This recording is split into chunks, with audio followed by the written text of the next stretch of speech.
నేను వడపావం చేయబోతున్నానండి. చూడండి, ఇది బొంబాయి చేసే స్టైల్గా చేయబోతున్నానండి. నేను చేస్తున్నానండి. ఇదిగోండి, ఒక అరకప్పు బియ్యం పిండి తీసుకుంటున్నానండి. హాఫ్ కప్పు, 2 కప్పులు శనగపిండి తీసుకుంటున్నానండి. ఇదండి శనగపిండి అన్నమాట. ఒక హాఫ్ కప్కి 2 కప్పులు అండి.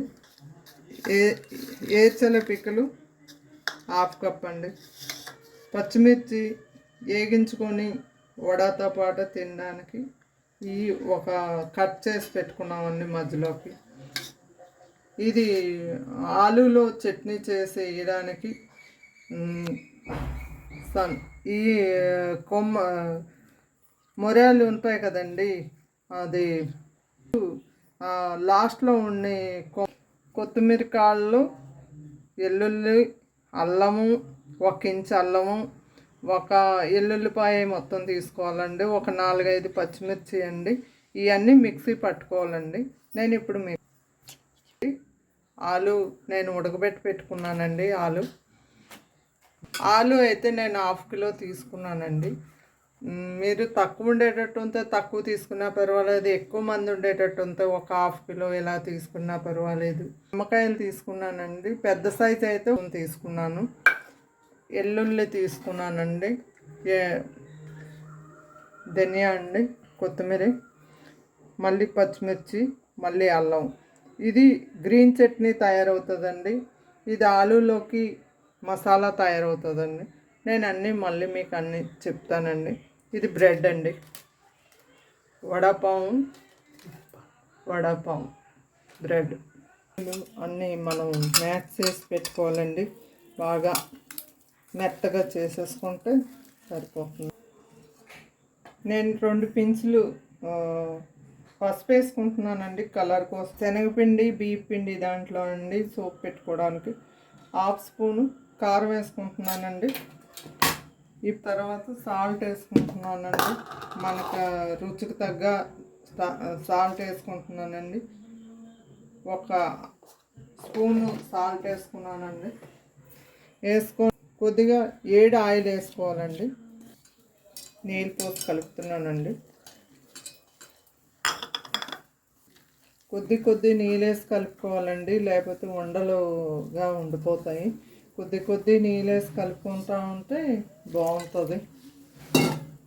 అది మరి లేకపోతే ఉండలు అయిపోతే మళ్ళీ కష్టమవుతుంది తీసుకోవడానికి. ఆయిల్ వేసుకుంటున్నాను. ఈ ఆయిల్ వల్ల మనకి వేడి నూనె వేయడం వల్ల ఏంటంటే కొద్దిగా పఫీగా వస్తాయండి.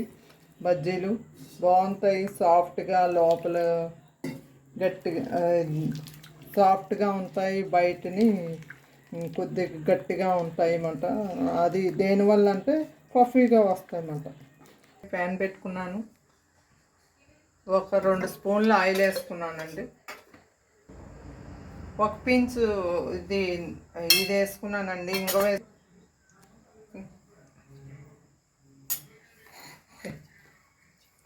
1 పించు ఇంగు వేసుకున్నానండి. ఇంగు వేసుకున్న తర్వాత కొద్దిగా పసుపు వేసుకున్నానండి.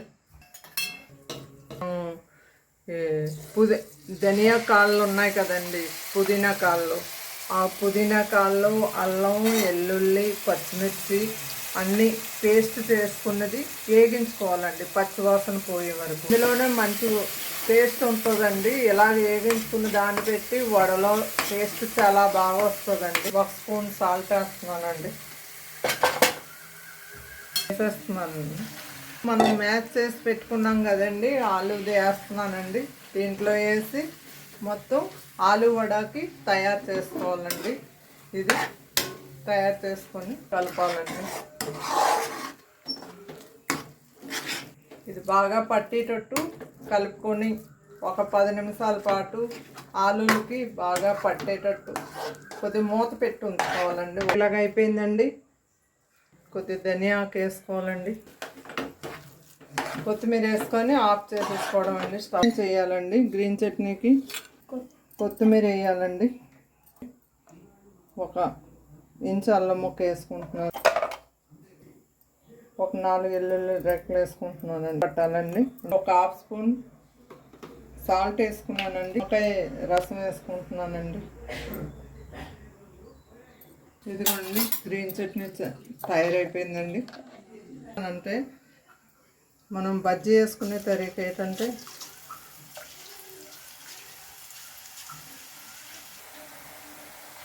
ఇది రెడ్ చిల్లీ పౌడర్ మసాలా తయారు చేయడానికండి.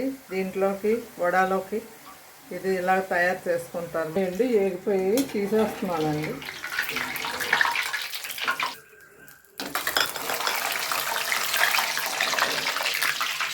ఏర్చల పిక్కలు వేగించుకోవాలండి. కొద్దిగా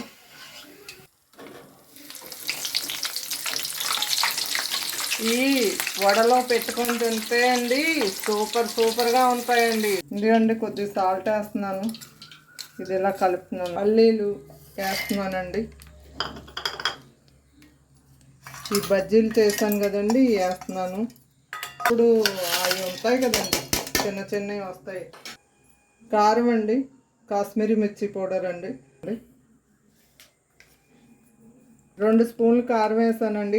ఒక ఎల్లుల్లిపాయ రెబ్బలు వేస్తున్నానండి. ఒక హాఫ్ స్పూను సాల్ట్ వేస్తున్నానండి. ఇప్పుడు మిక్సీ పట్టాలండి పకోడీకి అండి. అయిపోయిందండి. ఈ సోడా ఉప్పు వేసుకుంటున్నానండి. ఒక 2 చిటికలు వేసుకుంటున్నాను. ఇవన్నీ ఇలాగా ఆలు బొండం చేయడానికి ఆలు వడ వేస్తున్నాను.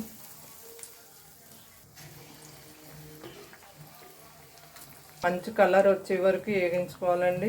ఇదిగోండి ఈ సరి అయిన కలర్ మాట ఇలాగే రావాలండి.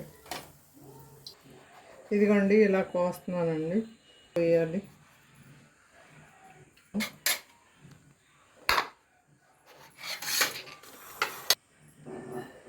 ఇదండి గ్రీన్ చట్నీ ఇలా పెట్టుకోవాలండి. ఇప్పుడు ఇలా పెట్టుకోవాలండి. దీని మీద బ్రెడ్ పెట్టుకోవాలండి. ఇదండి ఇలాగా మిర్చి. ఇదండి ఇది బొంబాయి స్పెషల్ అండి. బొంబాయి ఆలు వడపావు అండి. బొంబాయి స్పెషల్ అండి వడపావు. ఇది ఇలాగా నేను చెప్పినట్టు చేస్తే చాలా బాగుంటుందండి. చేయండి, తినండి, ఎంజాయ్ చేయండి మీరు. బాయ్ అండి. సబ్స్క్రైబ్ చేయండి అందరూ చేయండి. బాయ్ అండి.